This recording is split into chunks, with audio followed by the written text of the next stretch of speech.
Hello दोस्तों, welcome back to my YouTube channel JRV coaching classes. तो कैसे हैं आप सभी? मैं उम्मीद करूंगा कि सभी प्यारे साथी एकदम मस्त होंगे, शानदार होंगे और अपने पढ़ाई को एकदम बेहतरीन तरीके से कर रहे होंगे। तो आज की वीडियो क्लास 10th के सभी स्टूडेंट्स के लिए बहुत ही इंपॉर्टेंट होने वाली है, क्योंकि इस वीडियो में मैं वो सारे इंपॉर्टेंट क्वेश्चंस कराऊंगा जो कि आपको बोर्ड एग्जाम 2027 में देखने को मिलेंगे।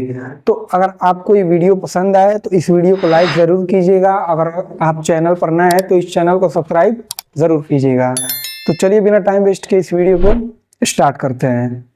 क्वेश्चन दिया है कि एक नाविक धारा प्रवाह की दिशा में 8 किलोमीटर की यात्रा 40 मिनट में पूरी करता है, लेकिन उसे वापस लौटने में 1 घंटा लगता है। नाविक की स्थिर जल में चाल तथा धारा की चाल ज्ञात कीजिए। देखिए, ये बहुत फंसाने वाला क्वेश्चन बहुत सारे स्टूडेंट्स को इस वाले क्वेश्चन में प्रॉब्लम आती है। तो इसे कैसे लगाएंगे थोड़ा ध्यान से देखिएगा।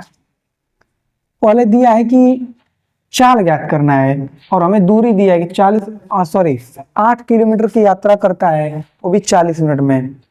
तो पहले मानेंगे, माना नाविक की चाल, क्योंकि नाविक की चाल हमें क्वेश्चन में दिया ही नहीं है, तो मानेंगे नाविक की चाल बराबर x किलोमीटर प्रति घंटा। x किलोमीटर प्रति घंटा, किलोमीटर प्रति घंटा एक क्यों मानेंगे? क्योंकि ये जो दिया है किलोमीटर में दिया है और उसको हम भी घंटे में बदल लेंगे। 40 मिनट है तो उसको हम घंटे में बदल लेंगे। देखिए, जैसे एक घंटे में होता है 60 मिनट। 60 मिनट होता है, यानी कि 1 मिनट में कितने घंटे होगा? 1 मिनट में इस 60 को नीचे लाएंगे, ये हो जाएगा 1 मिनट। 1 मिनट में 1/60 घंटा हो जाएगा। तो 1 मिनट में 1/60 घंटा, तो 40 मिनट में कितना होगा? 40 का इस पूरे में मल्टीप्लाई कर देंगे, यानी कि 40 गुणे 1/60, यानी कि 40/60। अब 0 से 0 काट देंगे, 2/3 हो जाएगा, यानी कि 2/3 घंटा हो जाएगा आपका। कितना हो जाएगा? इस 40 मिनट को हमने घंटे में बदल दिया तो हमारा आया 2/3 घंटे। अब देखिए क्या करेंगे। माना नाविक की चाल x किलोमीटर प्रति घंटा है, ये तो नाविक की चाल हो गई, और धारा की भी तो कुछ चाल होगी। तो हम क्या लिखेंगे कि धारा की चाल को मैं मान लेता हूं y किलोमीटर प्रति घंटा। y किलोमीटर प्रति घंटा, ऐसे हो गया। अब देखिए प्रश्नानुसार यहां से हमारी असली कहानी स्टार्ट होगी। अब दिया है कि प्रवाह की दिशा में धारा, क्या दिया? नाविक धारा प्रवाह की दिशा में 8 किलोमीटर की यात्रा 40 मिनट में पूरी करता है। तो ये बताइए उसको कितना समय लगता है? 40 मिनट में लगता है, यानी कि उतने घंटे में, यानी कि वो आपका पूरा करता है 2/3 घंटे में। ये समय दिया है और हमें दूरी दिया हुआ है। दूरी जो दिया है, वो दिया है 8 किलोमीटर। दूरी हमें 8 किलोमीटर दिया हुआ है। अब देखिए क्या करेंगे।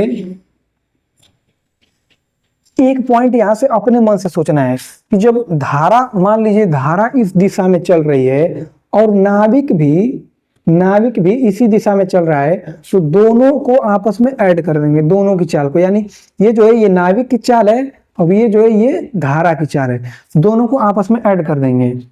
ठीक, क्योंकि जब धारा भी उसी दिशा में जा रही है, आदमी भी उसी दिशा में जा रहा है, तो दोनों साथ साथ जाएंगे तो उनकी आपस में ऐड हो जाएगी चाल। तो उसी तरह चाल क्या हो जाएगी? कुल चाल आपकी हो जाएगी x + y किलोमीटर प्रति घंटा, यानी कि आवर।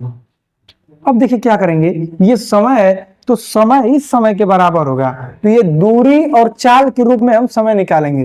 तो समय बराबर क्या होता है? समय बराबर होता है दूरी बटे में चाल। अब देखिए दूरी क्या है? 8 किलोमीटर तय करता है। चाल क्या हो जाएगा? ये टोटल, यानी कि x + y हो जाएगा। इतना समय हो जाएगा, वो भी घंटे में आएगा, क्योंकि दोनों ये किलोमीटर में है, ये किलोमीटर प्रति आवर में, तो घंटे में आएगा समय। तो यहां पर हो जाएगा 8/x + y। इस तरीके से आपको समीकरण बनाना है। ध्यान से एक बार फिर से मैं समझाता हूँ कि हमारी नाभिक की चाल हमने x किलोमीटर प्रति घंटा मान लिया, धारा की चाल y किलोमीटर प्रति घंटा मान लिया, तो और धारा भी उसी दिशा में, मतलब नाभिक भी उसी दिशा में जा रहा है जिस दिशा में धारा बह रही है, तो दोनों की चाल को आपस में ऐड कर लेंगे तो वो आ जाएगा आपका x प्लस वाई किलोमीटर प्रति घंटा। ये चाल हो गया। और दूरी कितना तय कर रहा है, वो 8 किलोमीटर तय कर रहा है। तो जब दूरी और चाल हमें पता है तो दूरी और चाल के रूप में समय क्या होता है, समय बराबर दूरी बटे में चाल, यानी कि 8 बटे में x प्लस वाई, ये हो जाएगा आपका घंटे में। ये तो दूरी और चाल के रूप में दिया, मतलब निकल गया जो हमारे क्वेश्चन में दिया हुआ था। और वो समय दिया है 40 मिनट में इसी को तय कर रहा है। इस 40 मिनट को हमने घंटे में बदला तो हमारा 2/3 घंटे आ गया, यानी कि ये भी समय है और इधर का भी समय है। समान चीजें ही एक दूसरे के बराबर होंगी, जैसे समय है तो वो समय के बराबर होगा, चाल है तो वो चाल के बराबर होगा, दूरी है तो वो दूरी के बराबर होगा। इस तरीके से सवाल को सोचते हैं और लगाते हैं। अब देखिए इसका क्रॉस मल्टीप्लाई करेंगे, इसका इधर करेंगे, हो जाएगा x प्लस वाई और 2 का इधर मल्टीप्लाई हो जाएगा, और 3 का 8 में करेंगे, यानी 3 गुणे में 8। अब देखिए 2 और पूरा ब्रैकेट गुणे के फॉर्म में है तो इसको नीचे लाएंगे, बराबर के इस साइड जब भेजेंगे इसको, इस 2 को, तो ये बटे में हो जाएगा, यानी कि x प्लस वाई बराबर 3 गुणे 8 और बटे में 2, 2 से 8 को काटेंगे 4 हो जाएगा, और 4 का 3 में मल्टीप्लाई करेंगे 12 आ जाएगा। तो यहाँ पर मैं लिखता हूँ 12, यानी कि 12 हो गया। ऐसे हो गया, ये हो गया आपका समीकरण नंबर 1, ये हो गया। अब देखिए क्या करेंगे, अब अगला स्टेटमेंट कैसे पढ़ेंगे। देखिए अब दिया है लेकिन उसे वापस लौटने में 1 घंटा लगता है, ये तो पहला स्टेटमेंट था। अगला स्टेटमेंट बोला है कि उसे वापस लौटने में 1 घंटा लगता है। तो देखिए आगे कैसे लिखेंगे, यानी कि नाभिक को कितना घंटा, ये घंटे में दिया 1 घंटा लगता है, वही दूरी है, सेम टू सेम 8 किलोमीटर ही दूरी है। और क्या बोला है, अब चाल बदल जाएगी। अब देखिए लिखेंगे कि धारा के विपरीत नाविक की चाल क्या हो जाएगी, x माइनस वाई किलोमीटर प्रति घंटा, ये हो जाएगा। ये अपने मन से सोचना है। जैसे धारा चल रही है, सपोज दैट धारा इस दिशा में चल रही है और नाविक उधर से आ रहा है, ये नाविक है, ये हमारा इस दिशा में चल रहा है, तो जाहिर सी बात है कि इसकी चाल जब ज्यादा होगी तभी ये आगे बढ़ पाएगा। अगर इसकी चाल ही कम है और इसकी ज्यादा है तो ये नाविक इधर चला जाएगा, नहीं। लेकिन नाविक को अपने मंजिल, मतलब जहां तक गया अब उससे वापस आ रहा है, जाहिर सी बात है इसकी चाल जो है इससे ज्यादा होनी चाहिए। तो इसकी चाल हमने x मानी थी और इस धारा की चाल हमने y मानी थी, इसमें से ये वाला घटाएंगे तो ये पता चलेगा कि नाविक कितनी चाल से आ रहा है उधर से अपने मंजिल से।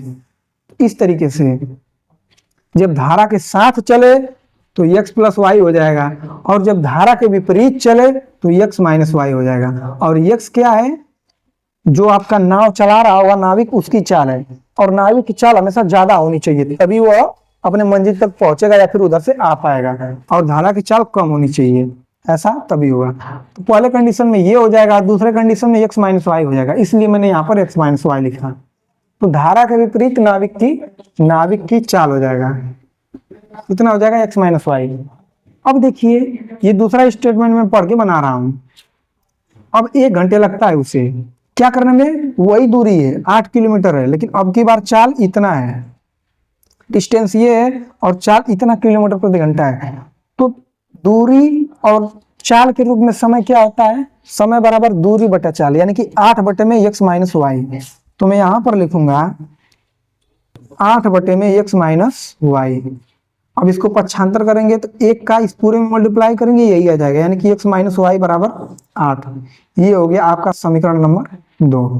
तो समीकरण 1 बन गया और समीकरण 2 बन गया। अब क्या करेंगे, इन दोनों समीकरण को आपस में ऐड करेंगे। देखिए लिखेंगे समीकरण 1 प्लस समीकरण 2। समीकरण 1 क्या है, x प्लस वाई, ऐड करने के लिए प्लस लगाएंगे, फिर वो ऐड कर रहे हैं समीकरण 2, तो x माइनस वाई, उसके बाद बराबर, अब ये 12 लिख लीजिए, प्लस वो क्या लिखेंगे 8।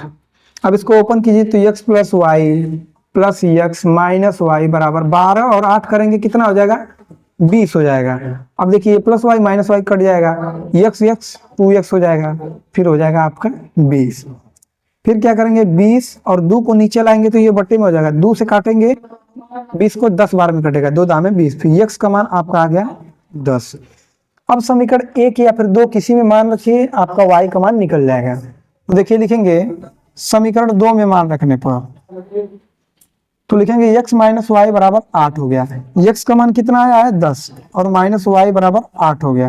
माइनस वाई को उधर पक्षांतर करेंगे और 8 को इधर पक्षांतर करेंगे, आपका हो जाएगा 10 और माइनस 8 बराबर y, और y का मान हमारा निकल जाएगा 10 में से 8 घटाएंगे 2, यानी कि x का मान आपका 10 आ गया और y का मान 2 आ गया।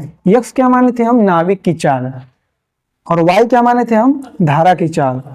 तो नाविक की चाल 10 किलोमीटर प्रति घंटे और नाविक की चाल 2 किलोमीटर प्रति घंटे हो जाएगी। इस तरीके से आप इस क्वेश्चन को करेंगे और मुझे लगता है कि क्वेश्चन आपको थोड़ा सा हार्ड लग सकता है, तो इस वजह से आप इसे एक बार वीडियो बैक करके फिर से देखिएगा और समझने की पूरी कोशिश कीजिएगा।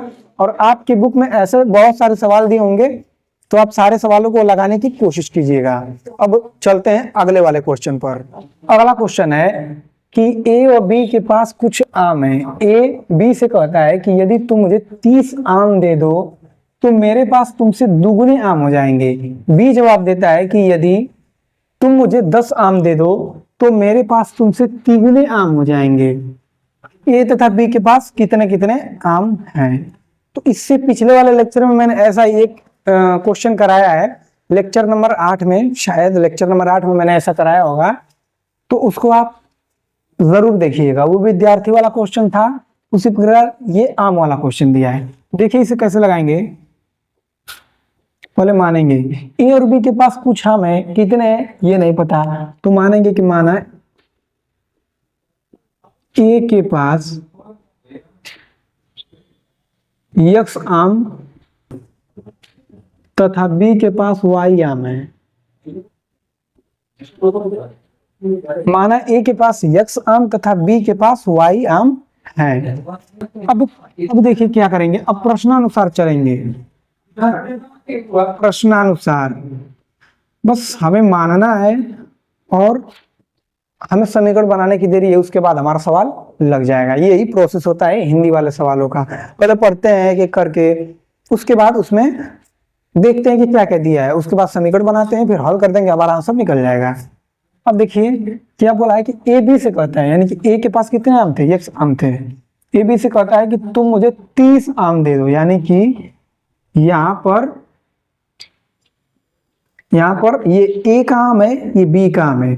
तो ए बी से कहता है, ए कहता है यानी ए कहता है इससे, मतलब ए का आम कितना है, x है, बी का आम कितना है, y है। तो ए कहता है बी से यदि तुम मुझे 30 आम दे दो, यानी कि ये जो है अगर 30 आम इसको दे दे, 30 आम इसमें से निकल रहे हैं और वही 30 आम इसमें ऐड हो रहे हैं। तो बोला है कि मेरे पास, यानी कि ए के पास, ए बोला है ना कि ए मेरे पास तुमसे दुगुने आम हो जाएंगे, यानी कि इससे दुगुना इसके पास हो जाएगा, तो ये खुद दुगुना हो जाएगा।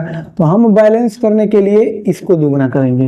ये हमारा पहला स्टेटमेंट है, हो जाएंगे, यहीं तक हम रुक जाएंगे और इससे पहले समीकरण बनाएंगे। तो x प्लस 30 बराबर 2y माइनस 60, इसको इधर करेंगे तो x माइनस 2y बराबर माइनस 60 और प्लस 30 को इधर करेंगे माइनस 30, यानी कि x माइनस 2y बराबर 60 में 30 जोड़ेंगे तो हो जाएगा हमारा माइनस 90 हो जाएगा। इसको आप मान लेंगे समीकरण नंबर 1 मान लेंगे। अब आगे पढ़िए क्या बोला है। अब बोला है कि बी जवाब देता है, क्या जवाब देता है, यदि तुम मुझे 10 आम दे दो।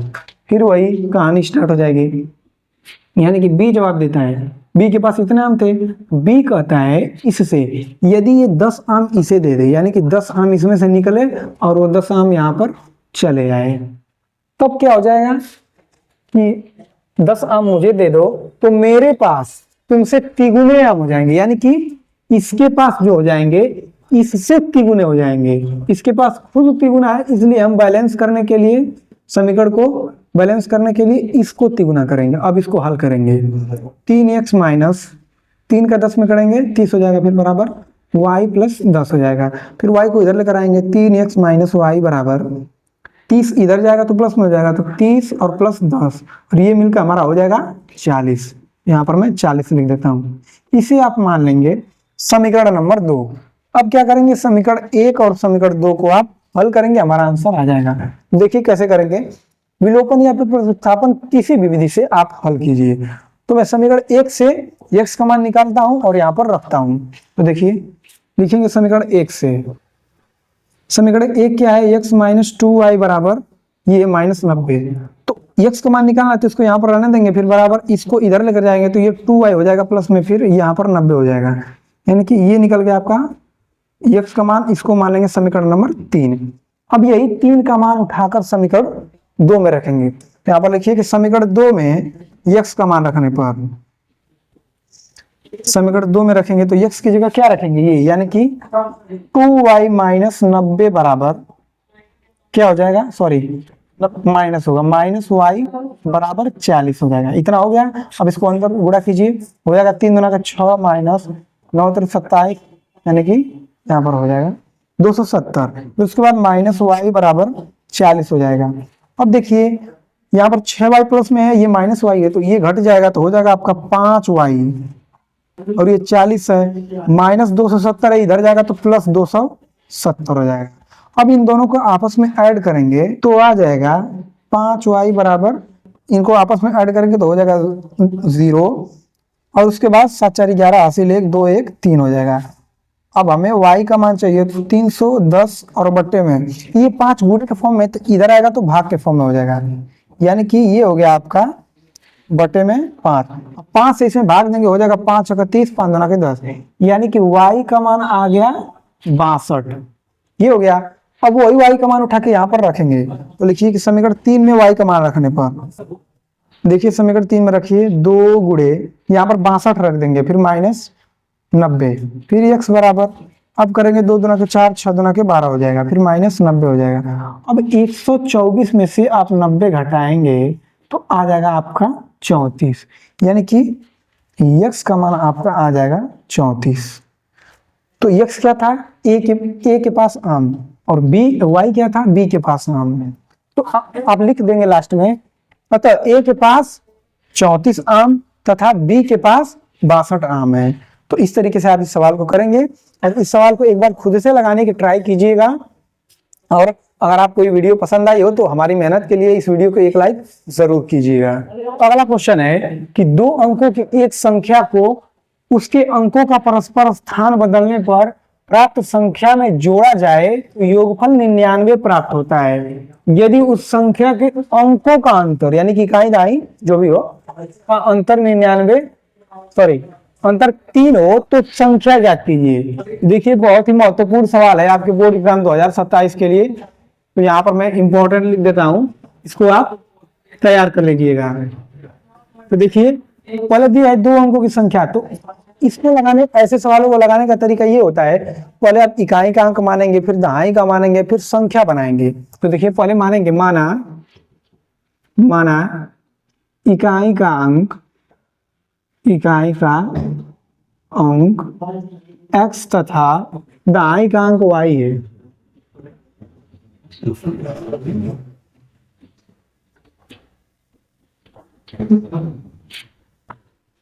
अब देखिए संख्या बनाने के लिए सूत्र क्या होता है, संख्या बराबर 10 गुणे दहाई प्लस इकाई, दहाई प्लस इकाई, ये होता है आपका संख्या बनाने का सूत्र। तो 10 गुणे दहाई क्या है, दहाई का अंक y माने y, और प्लस इकाई क्या है x है। तो यहाँ पर रखिए, हो जाएगा आपका 10 गुणे 10 इंटू वाई प्लस एक्स, ये आपकी संख्या बन के तैयार हो जाएगी। अब बोला है 2 अंकों की एक संख्या, हमने संख्या बना लिया को उसके अंकों का परस्पर स्थान बदलने पर प्राप्त संख्या, ये तो संख्या बना। अब इसके अंकों को परस्पर बदलेंगे, यानी कि जहां पर y है वहां पर x करेंगे, जहां पर x है वहां पर y करेंगे। तो लिखेंगे कि अंकों का स्थान बदलने पर प्राप्त संख्या क्या हो जाएगी, बस स्थान इसका बदल देंगे। तो जहां पर y है वहां पर x लिख देंगे, और जहां पर x है वहां पर y लिख देंगे, ये लिख देंगे। प्राप्त संख्या, अंकों का स्थान बदलने पर प्राप्त संख्या में जोड़ा जाए, यानी कि इसको इसका स्थान बदल कर इसी में जोड़ देंगे। यानी कि अब प्रश्नानुसार लिखेंगे, प्रश्नानुसार। प्रश्नानुसार क्या हो जाएगा कि इसको यानी कि 10y प्लस एक्स में जोड़ेंगे, क्या ये वाला पूरा जोड़ेंगे 10x प्लस वाई, तो क्या हो रहा है, योगफल 99 प्राप्त हो रहा है, यानी कि ये हमारा 99 आ रहा है। अब इसको हल करिए, यहाँ पर 10y है और प्लस यहाँ पर y है। अब ये पूरा प्लस में तो ब्रैकेट लगाने का कोई मतलब नहीं है, तो इसको मैं हटा देता हूँ। अब देखिए 10y और 1y कितना हो गया, 11y, और ये क्या हो गया 10x और 1x, ये हो गया 11x, और ये हो गया आपका 99। तो पहले x वाला पद लिखते हैं, तो मैं 11x को पहले लिख देता हूँ और y वाला पद को बाद में लिख देता हूँ, यानी कि 11x प्लस 11y, ऐसे हो गया। अब क्या करेंगे, इस पूरे में से 11 कॉमन करेंगे। कॉमन इसलिए करते हैं ताकि छोटा हो जाए, हमारा सवाल लगाने में आसानी हो, यानी कि x प्लस वाई बराबर 99 हो जाएगा। अब 11 को नीचे भेजेंगे तो हो जाएगा x प्लस वाई बराबर 99 और बटे में 11 से भाग देंगे तो 9 बार में हमारा जाएगा 11 9 99, तो ये पूरा हमारा आ जाएगा x प्लस वाई बराबर 9, और इसे मान लेंगे समीकरण नंबर 1। ये आपका समीकरण नंबर 1 हो गया। अब दूसरा समीकरण कैसे बनाएंगे भैया, यदि उस संख्या के अंकों का अंतर 3 हो। अब दिया है संख्या के अंकों का अंतर, संख्या के अंकों का अंतर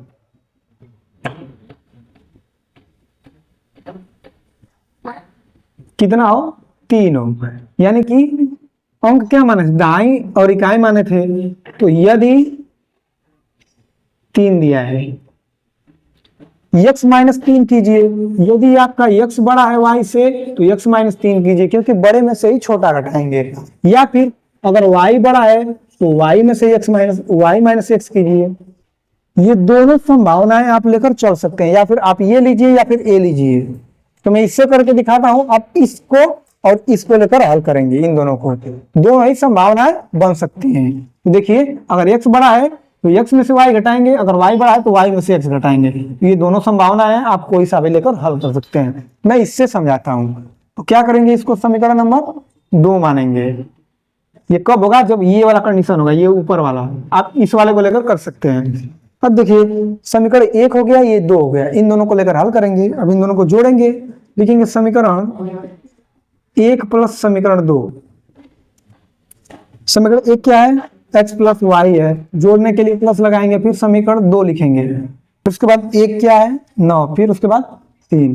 अब इसको हल कीजिए, x plus Y plus x minus Y बराबर 9 में 3 जोड़ेंगे 12 हो जाएगा, ये प्लस वाई माइनस वाई, इससे ये खत्म हो जाएगा, 2 और 2 मतलब 1x 2x हो जाएगा, फिर बराबर 12 हो जाएगा। अब निकालना x का मान तो 12, इसको नीचे लाएंगे तो हो जाएगा 2 छक्के 12, यानी कि हमारा x का मान आ गया 6। अब y का मान निकालना है, y का मान निकालने के लिए इसमें मान रख दीजिए, तो लिखेंगे समीकरण 1 में x का मान रखने पर, समीकरण 1 क्या है, x प्लस वाई बराबर 9 है, तो x का मान क्या है 6 है, तो यहाँ पर 6 रखिए, तो y बराबर 9। अब y का मान चाहिए तो इसको यहाँ रहने दीजिए और इसको इधर पक्षांतर करेंगे, यानी कि 9 और ये हो जाएगा -6, तो y बराबर हो जाएगा आपका 9 में से 6 घटाएंगे 3, यानी कि x का मान आ गया 6 और y का मान आ गया 3। अब संख्या क्या होगी, ये हमारा आंसर नहीं है, बल्कि अब हम संख्या बनाएंगे। तो संख्या बनाने के लिए देखिए हम क्या करेंगे, तब तक आप इसका एक स्क्रीनशॉट लीजिए, उसके बाद में आगे चलता हूं। अब हमने संख्या बनाई थी 10y प्लस x, तो इसमें हम मान रखेंगे, तो लिखेंगे संख्या बराबर 10, y का मान क्या आया है 3 आया है, 3 रख लीजिए, फिर x का मान क्या आया है 6 आया है, तो यहाँ पर लिखेंगे 10 33, फिर उसके बाद 6, यानी कि वो संख्या हो जाएगी 36।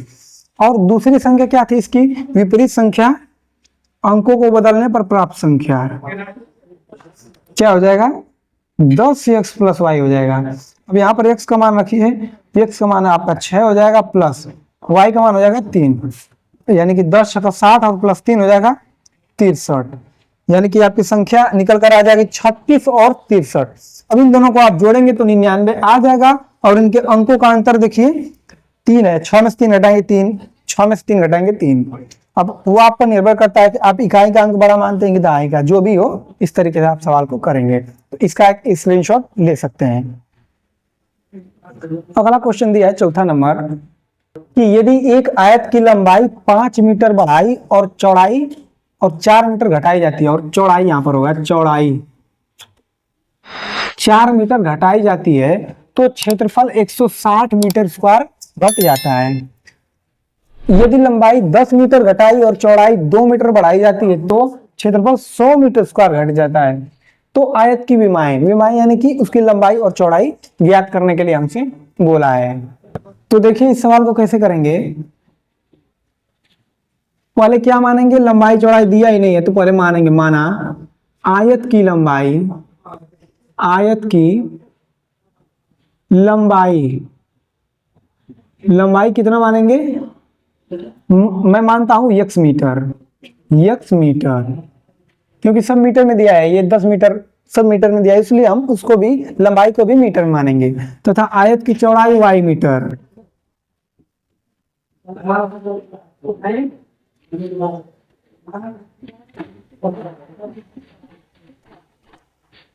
इतना मान लिए। अब देखिए प्रश्नानुसार में क्या बोला है, प्रश्नानुसार, प्रश्नानुसार उससे पहले देखिए अगर आयत की लंबाई और चौड़ाई हमें पता होती तो हम क्षेत्रफल कैसे निकालते थे। तो हो जाएगा आयत का क्षेत्रफल, आयत का क्षेत्रफल कितना होता था, लंबाई गुणे चौड़ाई होता था, यानी कि x इंटू में y फिर उसके बाद मीटर स्क्वायर, यही होता था। अगर हमें लंबाई और चौड़ाई हमें पता है तो आयत का क्षेत्रफल कितना होता था, x इंटू वाई, मतलब लंबाई गुणे चौड़ाई और इकाई का वर्ग हो जाएगा। उसी तरह अब हमें क्वेश्चन में बोला कि यदि एक आयत की लंबाई 5 मीटर बढ़ाई जाती है, यानी कि इस लंबाई को हम क्या करते हैं, 5 मीटर बढ़ा देते हैं, और क्या क्या है, चौड़ाई 4 मीटर घटाई जाती है, यानी कि इस चौड़ाई को हम क्या करेंगे, 4 मीटर घटा देंगे। पहले तो ये था, लेकिन अब इसमें थोड़ा हम छेड़छाड़ कर रहे हैं, उसको आगे पीछे कर रहे हैं।